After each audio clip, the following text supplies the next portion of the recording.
Baik, kami mulai. Assalamualaikum warahmatullahi wabarakatuh. Selamat siang Bu Mega dan teman-teman.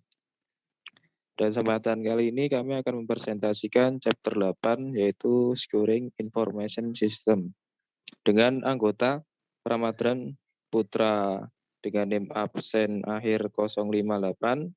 Saya sendiri Muhammad Yazid dengan NIM akhir 060 dan Ali Zainal Abidin dengan NIM akhir 065.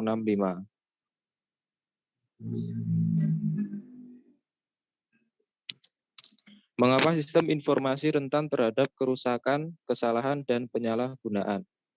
Dapatkah Anda bayangkan apa yang terjadi jika Anda mencoba memenautkan ke internet tanpa firewall atau perangkat lunak antivirus? Komputer akan dinonaktifkan dalam beberapa detik dan mungkin perlu berhari-hari untuk memulihkannya. Jika menggunakan komputer untuk menjalankan bisnis, mungkin tidak dapat menjual kepada pelanggan atau memesan dengan pemasok saat sedang down. Dan mungkin menemukan bahwa sistem komputer telah ditembus oleh orang luar yang mungkin mencuri atau menghancurkan data berharga, termasuk data pembayaran rahasia dari pelanggan. Jika terlalu banyak data yang dihancurkan atau dibocorkan, bisnis mungkin tidak akan pernah bisa pulih. Singkatnya, jika ingin menjalankan bisnis hari ini, perlu menjadikan keamanan dan kontrol sebagai prioritas utama. Keamanan mengacu pada kebijakan, prosedur, dan tindakan teknis yang digunakan untuk mencegah akses yang tidak sah, perubahan, pencurian, atau kerusakan fisik pada sistem informasi. Kontrol adalah metode, kebijakan, dan prosedur organisasi yang memastikan keamanan aset organisasi, keakuratan, dan keandalan.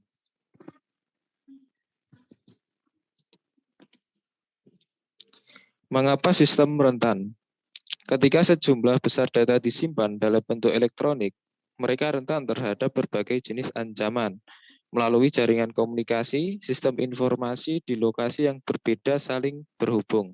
Potensi akses tidak sah, penyalahgunaan, atau penipuan tidak terbatas pada satu lokasi, tetapi dapat terjadi pada titik akses manapun dalam jaringan. Mereka dapat berasal dari faktor teknis, organisasi, dan lingkungan yang diperparah oleh keputusan manajemen yang buruk. Dalam lingkungan komputasi klien atau server multi-tier, kerentanan ada di setiap lapisan dan dalam komunikasi antar lapisan. Pengguna di lapisan klien dapat menyebabkan kerugian dengan memperkenalkan kesalahan atau dengan mengakses sistem tanpa otorisasi. Dimungkinkan untuk mengakses data yang mengalir melalui jaringan, mencuri data berharga selama transmisi, atau mengubah data tanpa otorisasi. Radiasi dapat mengganggu jaringan di berbagai titik juga. Penyusup dapat meluncurkan serangan penolakan layanan atau perangkat lunak yang berbahaya untuk mengganggu pengoperasian situs web. Mereka yang mampu menembus sistem perusahaan dapat mencuri, menghancurkan, atau mengubah data perusahaan yang disimpan dalam database atau file. Kerentanan internet. Jaringan publik yang besar, seperti internet, lebih rentan daripada jaringan internal, karena mereka hampir terbuka untuk siapa saja.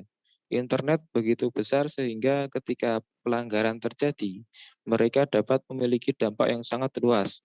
Ketika internet menjadi bagian dari jaringan perusahaan, sistem informasi organisasi bahkan lebih rentan terhadap tindakan dari pihak luar. Kerentanan juga meningkat dari meluasnya penggunaan email, pesan instan, dan program berbagi file peer-to-peer P2P. Email mungkin berisi lampiran yang berfungsi sebagai batu loncatan untuk perangkat lunak berbahaya atau akses tidak sah ke sistem internal perusahaan. Karyawan dapat menggunakan pesan email untuk mengirimkan rahasia dagang, data keuangan, atau informasi rahasia pelanggan yang berharga kepada penerima yang tidak sah. Aplikasi pesan instan populer untuk konsumen, tidak menggunakan lapisan aman untuk pesan teks, sehingga dapat disadap dan dibaca oleh orang luar selama transmisi melalui internet. Aktivitas pesan instan melalui internet dalam beberapa kasus dapat digunakan sebagai pintu belakang ke jaringan yang aman. Berbagai file melalui jaringan P2P seperti untuk berbagi musik ilegal juga dapat mengirimkan perangkat lunak berbahaya atau memaparkan informasi pada komputer individu atau perusahaan kepada pihak luar. Tantangan keamanan nirkabel. Apakah aman untuk memasuk ke jaringan nirkabel di bandara, perpustakaan, atau lokasi umum lainnya? Itu tergantung pada seberapa waspada Anda. Bahkan jaringan nirkabel di rumah rentan karena pita frekuensi radio radio mudah dipindah. Jaringan Bluetooth dan Wi-Fi rentan terhadap peretasan oleh penyadap. Jaringan area lokal LAN yang menggunakan standar 802.11 dapat dengan mudah ditembus oleh pihak luar yang dipersenjatai dengan laptop, kartu nirkabel, antena eksternal, dan perangkat lunak peretasan. Peretas menggunakan alat ini untuk mendeteksi jaringan yang tidak terlindungi, memantau lalu lintas jaringan, dan dalam beberapa kasus mendapatkan akses ke internet atau ke jaringan perusahaan. Penyusup yang telah dikaitkan dengan titik akses dengan menggunakan SSID berbenteng mereka selama Perang Troya. Begitu berada di dalam tembok kota, tentara Yunani yang bersembunyi di dalam kuda menampakkan diri dan merebut kota. Selanjutnya, spyware. Beberapa jenis spyware juga bertindak sebagai perangkat lunak berbahaya. Program-program kecil ini menginstal sendiri secara diam-diam di komputer untuk memantau aktivitas penjelajahan web pengguna dan menayangkan iklan. Ribuan bentuk spyware telah didokumentasikan. Beberapa bentuk spyware sangat jahat. Keyloggers merekam setiap penekanan tombol yang dilakukan pada komputer untuk mencuri nomor seri perangkat lunak, untuk meluncurkan serangan internet, untuk dapat mengakses ke akun email, untuk mendapatkan kata sandi ke sistem komputer yang dilindungi, atau untuk mengambil informasi pribadi seperti kartu kredit atau rekening bank angka. Peretas dari kejahatan komputer. Seorang hacker adalah individu yang berniat untuk mendapatkan akses tidak sah ke sistem komputer. Dalam komunitas peretasan, istilah cracker biasanya digunakan untuk menyebut peretas dengan niat kriminal. Meskipun dalam pers publik, istilah peretas dan cracker digunakan secara bergantian. Peretas mendapatkan akses tidak sah dengan menemukan kelemahan dalam perlindungan keamanan yang digunakan situs web dan sistem komputer. Seringkali memanfaatkan berbagai fitur internet yang menjadikannya sistem terbuka dan mudah digunakan. Aktivitas peretas telah meluas lebih dari sekadar penyusupan sistem sehingga mencakup pencurian barang dan informasi serta perusakan sistem dan perusakan dunia maya. Gangguan yang disengaja, perusakan atau bahkan perusakan situs web atau sistem informasi perusahaan. Spoofing dan sniffing. Peretas yang berusaha menyembunyikan identitas asli mereka seringkali menipu atau salah menggambarkan diri mereka sendiri dengan menggunakan alamat email palsu atau menyamar sebagai orang lain. Spoofing juga dapat melibatkan pengalihan tautan web ke alamat yang berbeda dari yang dimaksudkan dengan situs yang menyamar sebagai tujuan yang dimaksud. Misalnya jika peretas mengarahkan pelanggan ke situs web palsu yang terlihat hampir persis seperti situs sebenarnya. Mereka kemudian dapat mengumpulkan dan memproses pesanan secara efektif, mencuri bisnis serta informasi sensitif pelanggan dari situs sebenarnya. Sniffer adalah jenis program penyadapan yang memantau informasi yang berjalan melalui jaringan. Ketika digunakan secara sah, sniffer membantu mengidentifikasi potensi titik masalah jaringan atau aktivitas kriminal di jaringan. Tetapi ketika digunakan untuk tujuan kriminal, mereka dapat merusak dan sangat sulit dideteksi. Sniffer memungkinkan peretas untuk mencuri informasi kepemilikan dari mana saja di jaringan, termasuk pesan email, pil perusahaan, dan laporan rahasia. Selanjutnya, denial of service attack. Dalam serangan penolakan layanan, peretas membanjiri server, jaringan, atau server web dengan ribuan komunikasi palsu atau permintaan layanan untuk merusak jaringan. Jaringan menerima begitu banyak permintaan sehingga tidak dapat mengikutinya, dan dengan demikian tidak tersedia untuk melayani permintaan yang sah. Serangan penolakan layanan terdistribusi menggunakan banyak komputer untuk membanjiri jaringan dari berbagai titik peluncuran. Selanjutnya, computer crime. Kejahatan komputer didefinisikan oleh Departemen Kehakiman A sebagai setiap pelanggaran hukum pidana yang melibatkan pengetahuan tentang teknologi komputer untuk perbuatannya, penyelidikan, atau penuntutannya. Tidak ada yang tahu besarnya masalah kejahatan komputer. Beberapa banyak sistem yang diserang, berapa banyak orang yang terlibat dalam praktek tersebut, atau total kerusakan ekonomi. Banyak perusahaan enggan melaporkan kejahatan komputer karena kejahatan tersebut mungkin melibatkan karyawan atau perusahaan khawatir bahwa mempublikasikan kerentanannya akan merusak reputasinya. Jenis kejahatan komputer yang paling merusak secara ekonomi adalah serangan DOS, aktivitas orang dalam yang jahat, dan serangan berbasis web. Selanjutnya akan dijelaskan oleh Mas Rahman. Baik, selanjutnya pencuri identitas. Pencuri identitas adalah kejahatan di mana penipu memperoleh bagian penting dari informasi pribadi seperti nomor jaminan sosial, nomor SIM, atau nomor kartu kredit untuk menyamar sebagai orang lain. Informasi tersebut dapat digunakan untuk mendapatkan kredit, barang dagangan, atau layanan atas nama korban, atau untuk memberikan identitas palsu kepada pencuri. Contohnya yaitu phishing, melibatkan pengaturan situs web palsu atau mengirim pesan email yang terlihat seperti bisnis yang sah untuk meminta data pribadi rahasia kepada pengguna. Kemudian Evil Twins adalah jaringan nirkabel yang berpura-pura menawarkan koneksi Wi-Fi terpercaya ke internet. Jaringan palsu terlihat identik dengan jaringan publik yang sah. Penipu mencoba untuk menangkap kata sandi atau nomor kartu kredit dari pengguna tanpa disadari yang masuk ke jaringan. Kemudian farming mengarahkan pengguna ke halaman web palsu, bahkan ketika individu mengetikkan alamat halaman web yang benar ke dalam browsernya. Hal ini dimungkinkan jika pelaku farming mendapatkan akses ke informasi alamat internet yang disimpan oleh penyedia layanan internet. Untuk mempercepat penelusuran web dan perusahaan tersebut memiliki perangkat lunak yang cacat di server mereka yang memungkinkan penipu untuk meretas dan mengubah alamat tersebut.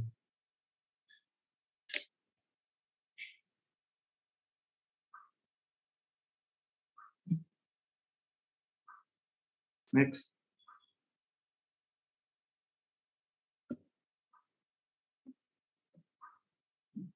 Dan pada tabel 8.3 ini beberapa contoh yang pencuri identitas yang dialami oleh perusahaan besar.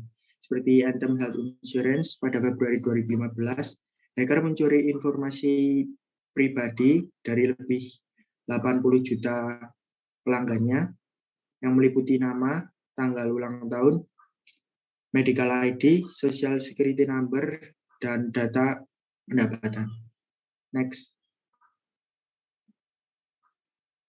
Klik penipuan. Penipuan klik terjadi ketika individu atau program komputer dengan curang mengklik iklan online tanpa niat untuk mempelajari lebih lanjut tentang pengiklan atau melakukan pembelian. Beberapa perusahaan mempekerjakan pihak ketiga, biasanya dari negara dengan upah rendah, untuk mengklik iklan pesaing secara curang untuk melemahkan mereka dengan menaikkan biaya pemasaran mereka. Penipuan klik juga dapat dilakukan dengan program perangkat lunak yang melakukan klik, dan botnet sering digunakan untuk tujuan ini. Ancaman global, terorisme, cyber, dan perang cyber. Perang cyber adalah aktivitas yang disponsori negara yang dirancang untuk melumpuhkan dan mengalahkan negara atau bangsa lain dengan menembus komputer atau jaringannya untuk menyebabkan kerusakan dan gangguan.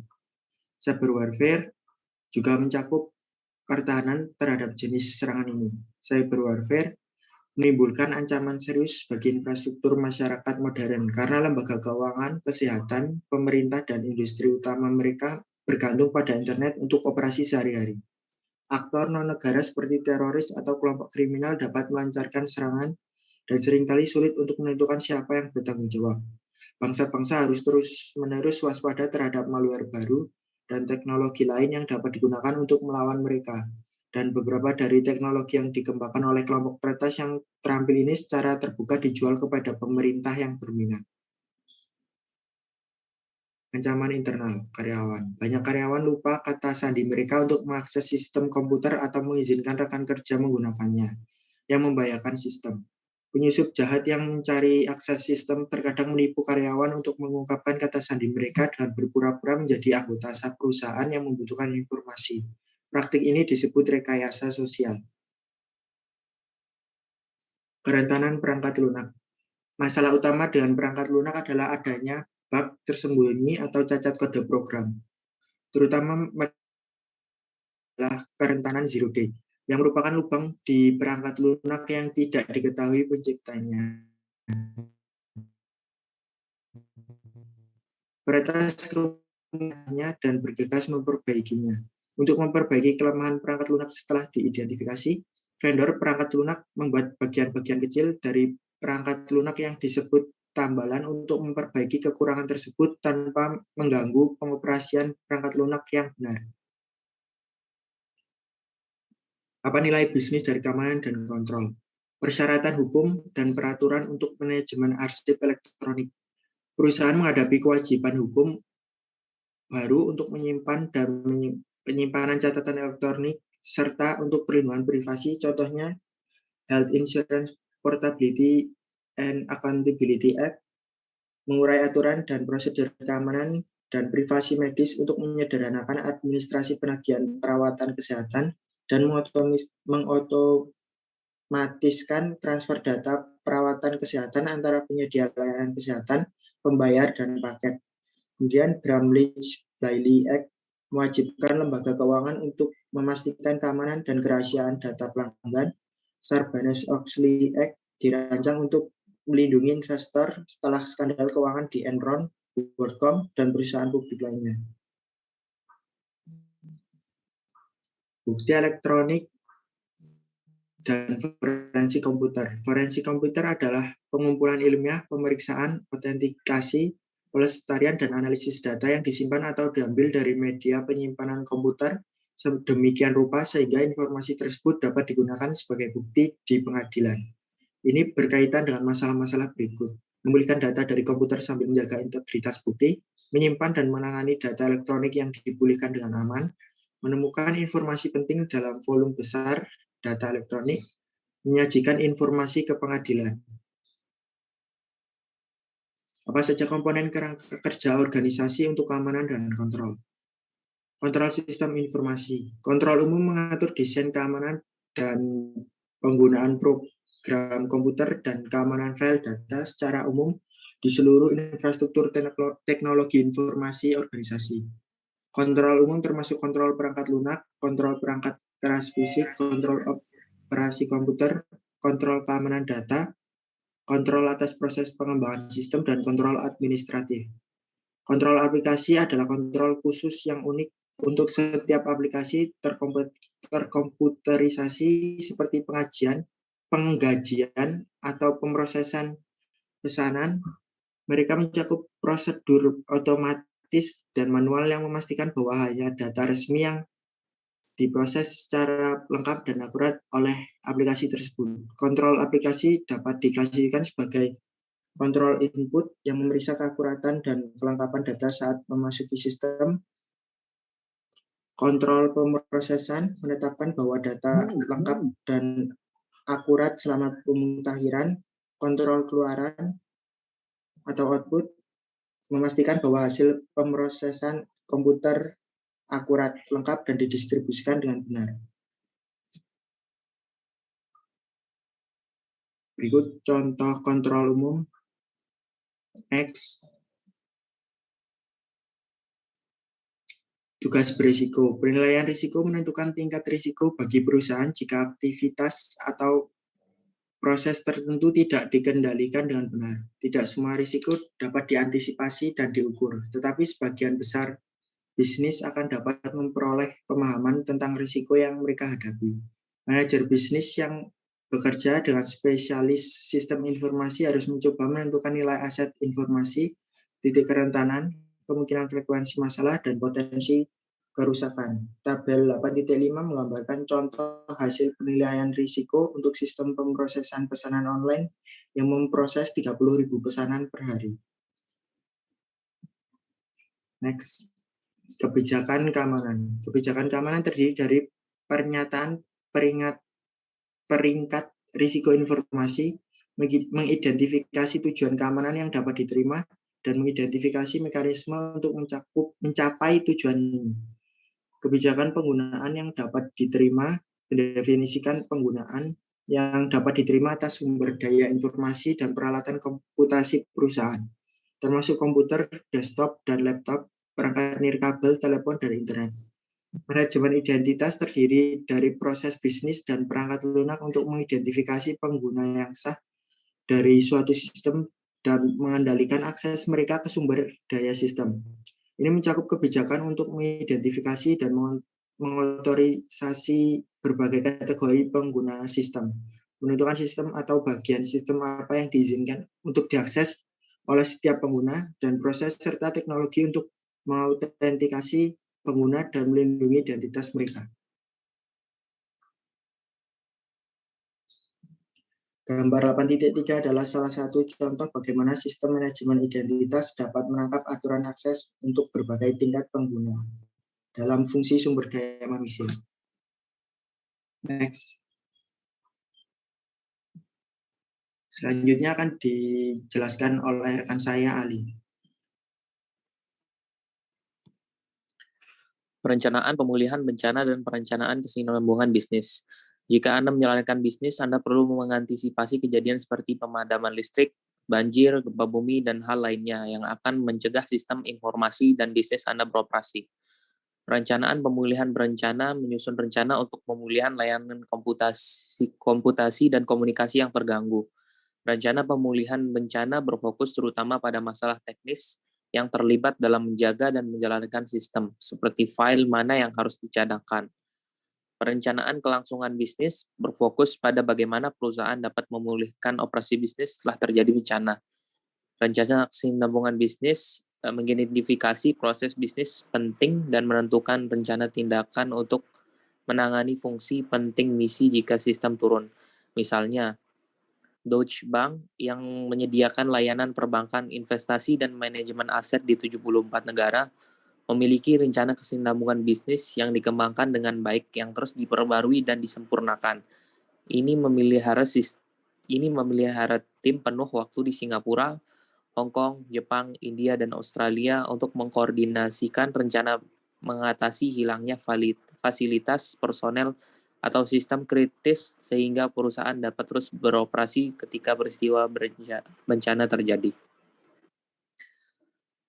Peran audit. Audit sistem informasi diperlukan untuk memeriksa lingkungan keamanan perusahaan secara keseluruhan, serta kontrol yang mengatur sistem informasi individu. Auditor harus menelusuri aliran transaksi sampel melalui sistem dan melakukan pengujian, menggunakan jika sesuai perangkat lunak audit otomatis. Audit sistem informasi juga dapat memeriksa kualitas data. Audit keamanan meninjau teknologi, prosedur, dokumentasi, pelatihan, dan personel. Audit menyeluruh bahkan akan menstimulasikan serangan atau bencana untuk menguji respon teknologi, staf sistem informasi, dan karyawan bisnis. Manajemen identitas autentikasi. Perangkat lunak manajemen identitas mengotomatiskan proses melacak semua pengguna ini dan hak istimewa sistem mereka. Menetapkan setiap pengguna identitas digital unik untuk mengakses setiap sistem. Ini juga mencakup alat untuk mengotentikasi pengguna, melindungi identitas pengguna, dan mengontrol akses ke sumber daya sistem. Untuk mendapatkan akses ke sistem, pengguna harus diotorisasi dan diautentikasi. Pertama, autentikasi mengacu pada kemampuan untuk mengetahui bahwa seseorang adalah siapa yang dia klaim. Autentikasi sering dibuat dengan menggunakan kata sandi yang hanya diketahui oleh pengguna yang berwenang. Kedua, kata sandi digunakan pengguna akhir untuk masuk ke sistem komputer dan juga dapat menggunakan kata sandi untuk mengakses sistem dan file tertentu. Namun pengguna sering lupa kata sandi, membagikannya atau memilih kata sandi yang buruk, yang mudah ditebak, yang membahayakan keamanan. Teknologi autentikasi baru seperti token, kartu pintar, dan autentikasi biometrik mengatasi beberapa permasalahan ini. Firewall, sistem deteksi intrusi, dan perangkat lunak. Firewall adalah kombinasi perangkat keras dan perangkat lunak yang mengontrol aliran lalu lintas jaringan yang masuk dan keluar. Biasanya ditempatkan di antara jaringan internal pribadi organisasi dan jaringan eksternal yang tidak dapat dipercaya, seperti internet. Meskipun firewall juga dapat digunakan untuk melindungi satu bagian jaringan perusahaan dari jaringan lainnya. Firewall bertindak seperti penjaga gerbang yang memeriksa kredensial setiap pengguna sebelum memberikan akses ke jaringan. Firewall mengidentifikasi nama, alamat IP, aplikasi, dan karakteristik lain dari lalu lintas masuk. Ia memeriksa informasi ini terhadap aturan akses yang telah diprogram oleh administrator jaringan ke dalam sistem. Firewall mencegah komunikasi yang tidak sah masuk dan keluar dari jaringan. Sistem deteksi intrusi. Sistem deteksi penyusupan memiliki fitur alat pemantauan penuh waktu yang ditempatkan di titik paling rendah untuk mendeteksi dan mencegah penyusup secara terus-menerus. Sistem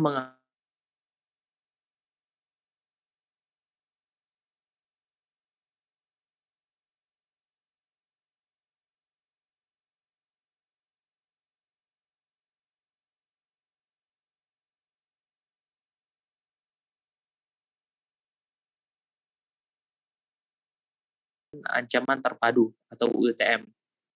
Produk UTM tersedia untuk semua ukuran jaringan.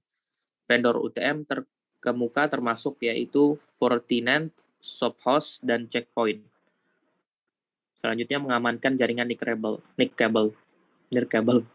Standar keamanan awal yang dikembangkan untuk Wi-Fi yang disebut Wide Equivalent Privacy atau WEP tidak terlalu efektif karena kunci enkripsinya relatif mudah diretas. WEP memberikan beberapa margin keamanan, namun jika pengguna ingat untuk mengaktifkannya, perusahaan dapat lebih meningkatkan keamanan Wi-Fi dengan menggunakannya bersama dengan teknologi jaringan pribadi virtual atau VPN saat mengakses data internal perusahaan.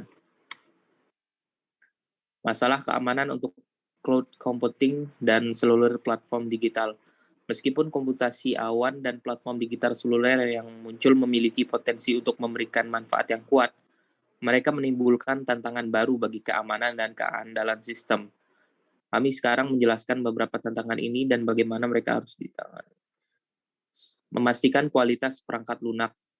Organisasi dapat meningkatkan kualitas dan keandalan sistem dengan menggunakan metrik perangkat lunak dan pengujian perangkat lunak yang ketat. Metrik perangkat lunak adalah penilaian objektif dari sistem dalam bentuk pengukuran terukur. Penggunaan metrik yang berkelanjutan memungkinkan Departemen Sistem Informasi dan pengguna akhir untuk mengukur kinerja sistem secara bersama-sama dan mengidentifikasi masalah yang terjadi. Contoh metrik perangkat lunak mencakup jumlah transaksi yang dapat diproses dalam unit waktu tertentu, waktu respon online, dan jumlah cek gaji yang dicetak per jam. Sekian dari kelompok kami. Apabila ada pertanyaan, dipersilahkan.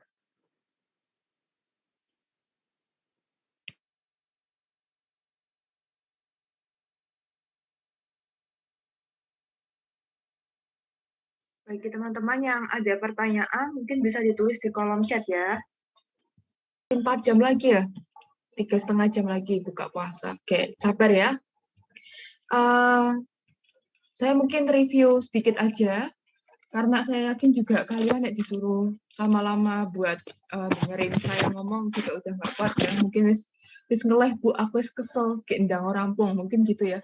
Oke, di pertemuan kali ini kita akan membahas terkait dengan melindungi sistem informasi ya. Kok nggak mau gerak? Ini share screen-nya muncul nggak ya? Muncul ya. Sebentar ya, Mbak.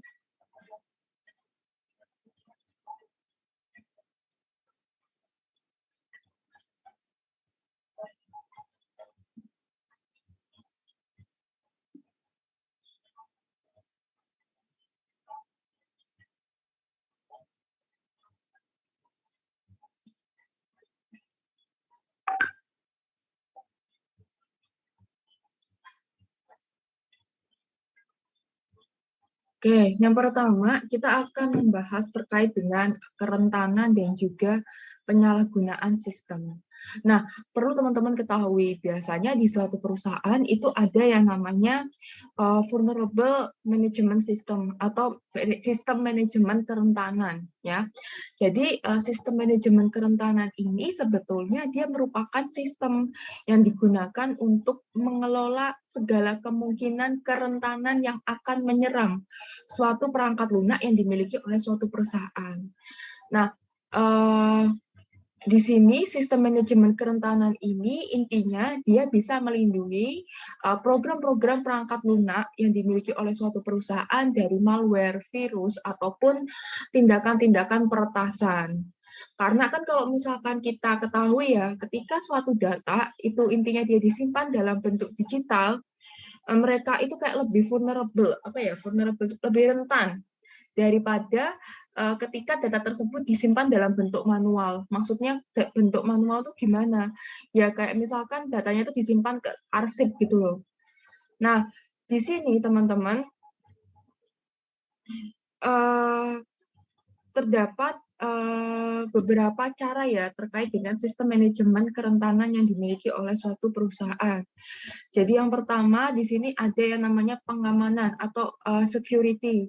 Jadi security ini intinya merujuk pada suatu kebijakan, prosedur, dan juga teknik pengukuran yang nantinya digunakan oleh suatu perusahaan untuk mencegah akses yang tidak sah, penggantian, pencurian, atau kerusakan fisik pada suatu sistem informasi. Nah, di sini teman-teman, kalau kita membahas terkait dengan pengamanan atau security ini, sebetulnya ada dua aspek utama ya dari keamanan suatu sistem informasi. Yang pertama adalah keamanan dari teknologi informasi yang digunakan untuk mengamankan sistem dari serangan cyber yang nantinya mungkin berbahaya bagi suatu sistem di suatu perusahaan.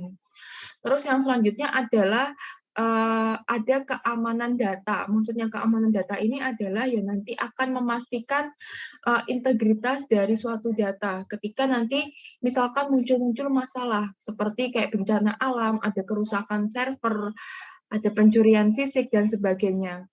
Biasanya untuk memastikan keamanan data, nanti akan ada sistem itu ya, DBMS ya, Database Management System, yang nanti sistem pencadangan data ini, dia itu diletakkan atau disimpan di luar lokasi dari suatu data disimpan, yaitu untuk menghindari masalah-masalah force majeure yang mungkin akan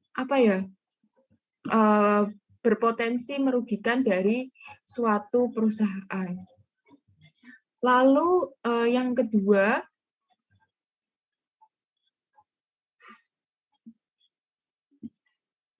di sini ada yang namanya pengendalian atau kontrol. Nah, kalau pengendalian atau kontrol itu pada dasarnya dia terdiri atas semua metode, kebijakan, dan prosedur organisasi yang nantinya akan menjamin keselamatan aset-aset organisasi, ketepatan, dan keandalan catatan rekeningnya, serta kepatuhan operasional pada standar-standar manajemen. Nah, kalau misalkan kita membahas terkait dengan pengendalian atau kontrol dari suatu sistem informasi, pada dasarnya bisa dikategorikan menjadi dua kategori pengendalian. Yang pertama adalah kontrol umum atau pengendalian secara umum.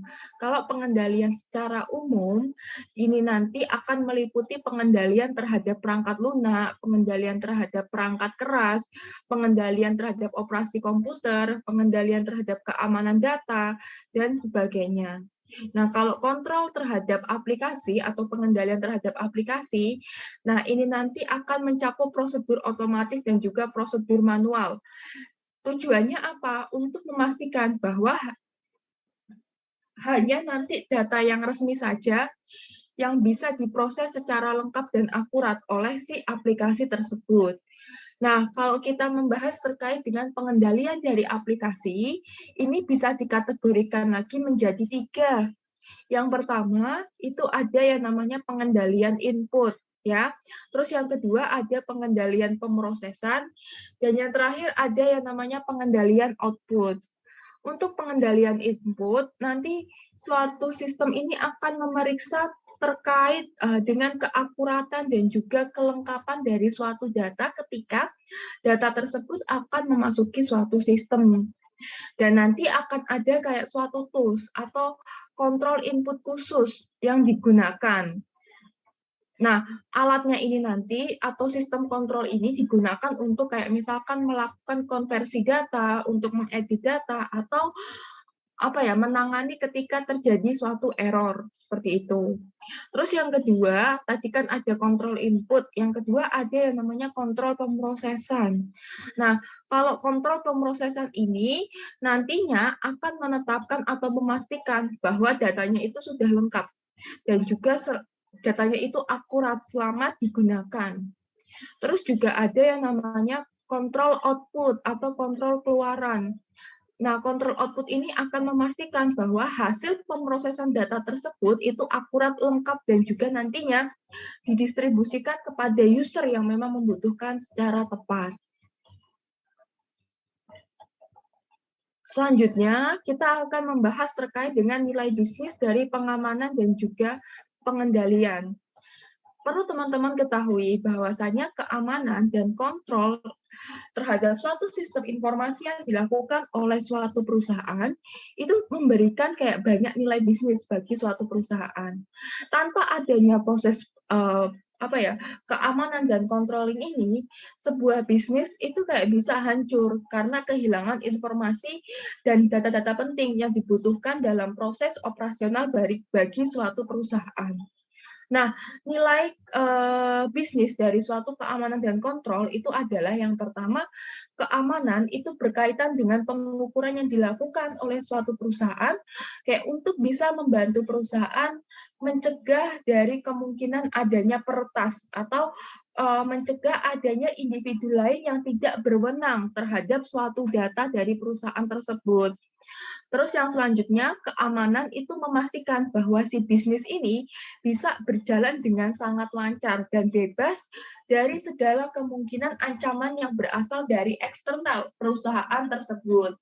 Lalu yang selanjutnya adalah informasi itu dipastikan bisa dijaga kerahasiaannya, yang nantinya akan memastikan layanan dan juga memberikan kualitas pelayanan yang lebih baik lagi kepada pelanggannya, seperti itu. Dan kalau teman-teman lihat pada slide berikut ini, perusahaan yang mengandalkan sistem komputer untuk melakukan fungsi-fungsi bisnis utamanya dapat mengalami kerugian penjualan dan produktivitas karena hilangnya aset informasi seperti catatan rahasia karyawan, rahasia dagang, dan sebagainya. Di sini ada beberapa undang-undang yang mengatur terkait dengan pengamanan dan juga pengendalian. Contohnya adalah kayak undang-undang HIPAA, undang-undang Sarbanes-Oxley, dan sebagainya. Ya, di sini selanjutnya menetapkan kerangka kerja untuk pengendalian dan pengamanan. Jadi yang pertama, perusahaan itu harus secara berkala melakukan penilaian risiko, ya, diidentifikasi kira-kira risiko apa aja yang nantinya bisa mengancam dari suatu perusahaan. Terus juga terkait kebijakan pengamanan dan pentingnya proses audit yang perlu dilakukan secara berkala. Berikutnya, kita akan membahas terkait dengan yang namanya enkripsi kunci publik.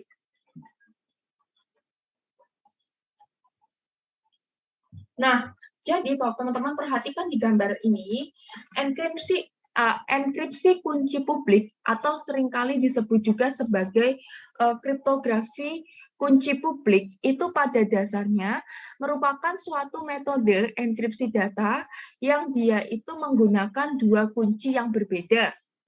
Kunci yang pertama itu digunakan untuk mengenkripsi atau kayak untuk unlock informasi, dan nanti kunci yang lainnya itu digunakan untuk mendekripsi suatu informasi. Nah, enkripsi kunci publik itu seringkali juga disebut sebagai yang namanya enkripsi asimetris.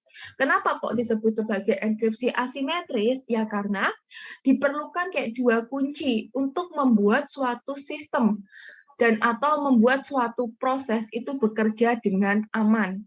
Nah, kuncinya yang dimaksud itu adalah kunci yang pertama dikenal sebagai kunci publik. Terus, kunci publik ini nanti dibagikan oleh pemilik dengan siapa saja yang akan berkomunikasi secara aman dengan si pemilik kunci tersebut.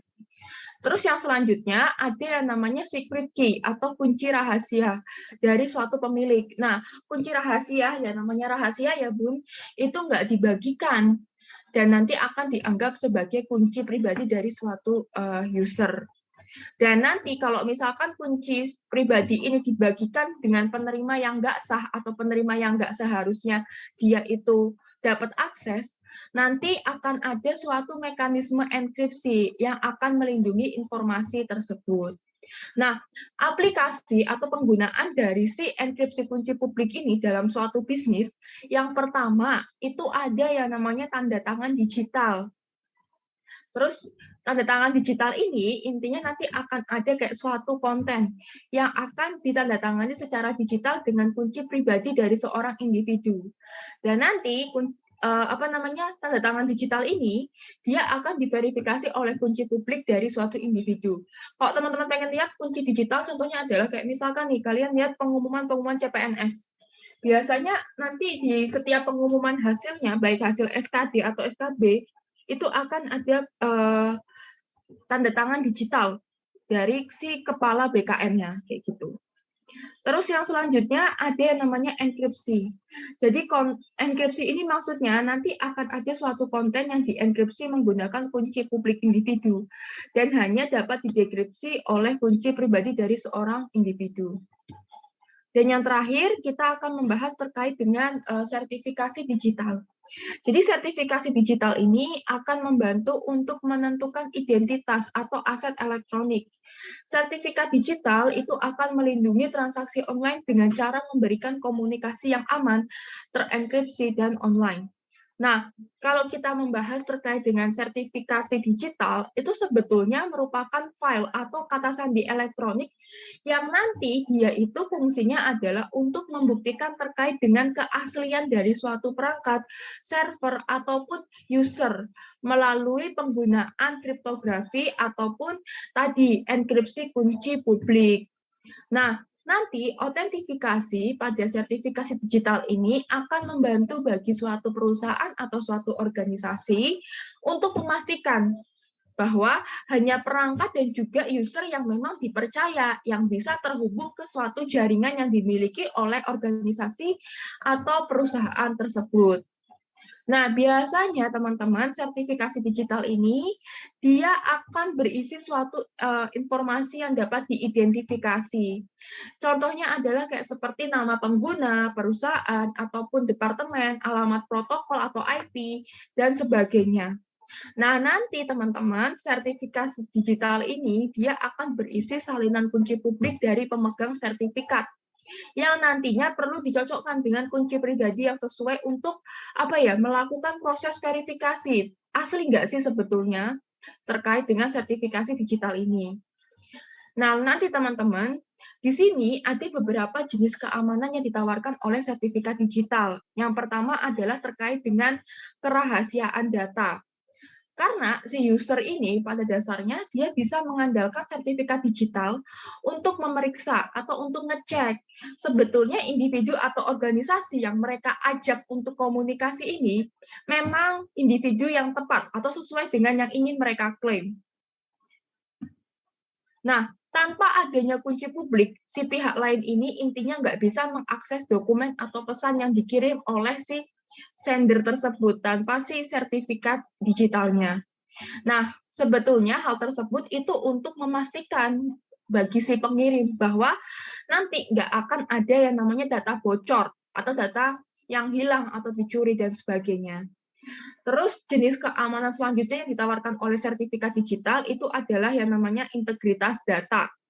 Terus juga manajemen akses, terus juga tanda terima transaksi, dan sebagainya. Oke, mungkin sekian materi yang bisa saya sampaikan. Apakah ada pertanyaan? Mitra bisnis, ya Bu. Iya. Nah, itu misalnya ada salah satu mitra bisnis yang bermasalah itu kan pastinya akan berdampak pada perusahaan itu sendiri. Itu bagaimana perusahaan itu dapat mengurangi dampak yang diakibatkan dari permasalahan mitra bisnis begitu nih, Bu. Mitra, masalahnya itu masalah apa gitu loh, nggak jelas. Oh, ya misalnya kemarin jadi tetangga saya itu ingin ambil pensiun gitu kan, Bu. Kan pensiun yang ngelola itu Dana badan, pensiun. ya. Nah, itu terus ambilnya tuh di Bank BRI. Tapi kemarin waktu mau ambil pensiun di Bank BRI itu saldo bank tabungannya tuh malah berkurang, nggak malah nambah gitu loh, Bu. Jadi itu Ada untuk kemungkinan pencurian uang gitu. Atau ya oh gini, biasanya kalau kayak sekelas bank pun ya, itu mereka sudah pakai sistem keamanan yang saya yakin sudah canggih. Mereka juga mesti sudah menggunakan yang namanya enkripsi publik ataupun tadi sertifikasi digital tersebut. Karena kan sebetulnya ya kalau kamu tadi dengerin, si sertifikasi digital ini memastikan ada yang namanya tanda terima akses. Jadi memastikan bahwa si penerima sama pengirim ini itu adalah sesuai dengan yang dituju. Seperti itu. Nah, kalau kaitannya dengan kok uang pensiunannya itu nggak ketransfer ke akun BNI dan sebagainya, mungkin si Bapak ini bisa ngecek ke si apa ya, yang penyalur dana pensiunnya seperti itu. Apakah betul dananya itu sudah tertransfer, atau kalau misalkan nggak ketransfer, apakah ada masalah-masalah administrasi yang dia itu belum penuhi, kayak gitu. Karena kan setahu saya kalau misalkan mencairkan dana pensiun gitu, ada beberapa dokumen yang memang harus diperiksa, atau beberapa dokumen yang harus diverifikasi. Jadi kita nggak bisa nyalahkan satu pihak, kayak misalkan oh banknya ternyata nggak aman, data uangnya nggak diambil dan sebagainya. Bisa jadi uangnya itu nggak nambah, karena memang si pihak dana pensiunnya ini memang belum transfer ke bank tersebut.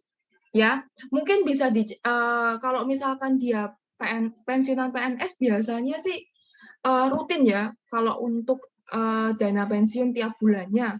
Kayak yang saya tuh juga tiap bulan rutin, tapi memang ya kalau misalkan kita mau cairkan dana pensiun, itu kan ada kayak beberapa verifikasi yang harus dilakukan. Nah, mungkin saat verifikasi ini ada berkas atau dokumen yang mungkin kurang lengkap atau kurang meyakinkan sehingga si pihak penyedia dana pensiunnya ini dia belum mau untuk transfer kayak gitu.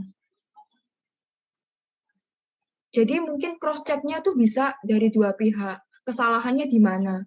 Apakah si dana pensiunnya sudah transfer, tapi banknya belum, ternyata saldo di banknya belum terupdate dan sebagainya, ataukah kesalahan dari si usernya itu sendiri, kayak gitu.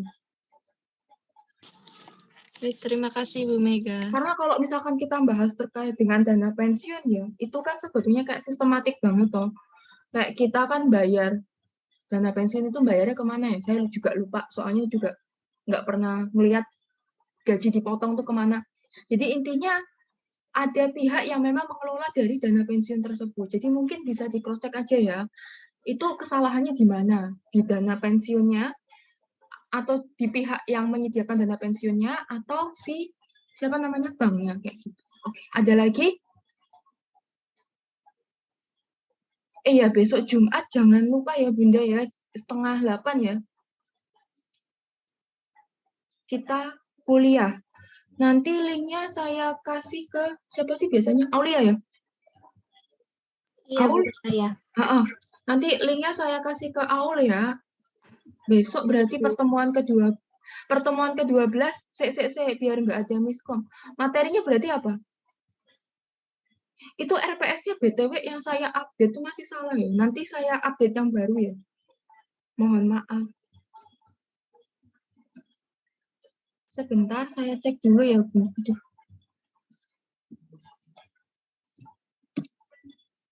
Besok berarti materinya adalah ya mencapai kinerja, bukan? Iya ya? Halo? Nanti dicek ya di RPS ya. Kalau nggak salah materinya adalah mencapai kinerja seperti itu.